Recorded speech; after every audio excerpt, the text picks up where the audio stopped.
Welcome to the Exam Coach 11 Plus Exam Daily Vocab Show, where we build your 11 Plus Exam vocabulary one word at a time. Today's word is ardent. It is pronounced Ardent and is spelt Ardent.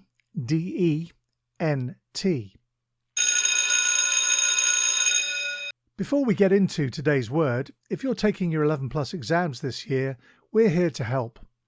Visit the Exam Coach website and you can find loads of great resources from practice papers to 11 Plus exam planning tips.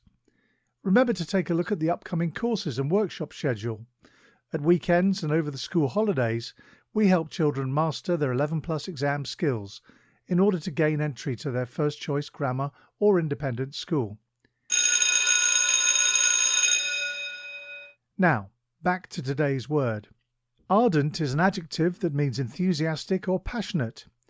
It is often used to describe someone who is very eager, devoted, or intense in their feelings or beliefs.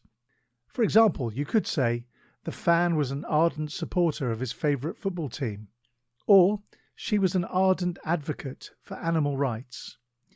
The word ardent comes from a Latin word, ardere, which means to burn. In the classic tale of Peter Pan, Wendy Darling becomes an ardent believer in fairies and magic after meeting Peter. She is captivated by the magic of Neverland and embraces the world of imagination with enthusiasm and passion. Synonyms for ardent include passionate, enthusiastic, fervent, zealous, and devoted. Antonyms for ardent include apathetic, indifferent, unenthusiastic, and lukewarm. Impress your friends and family by using your new word today, ardent. Have a top day ahead, and we'll be back tomorrow at the same time for another Exam Coach 11 Plus Exam Daily Vocab Show.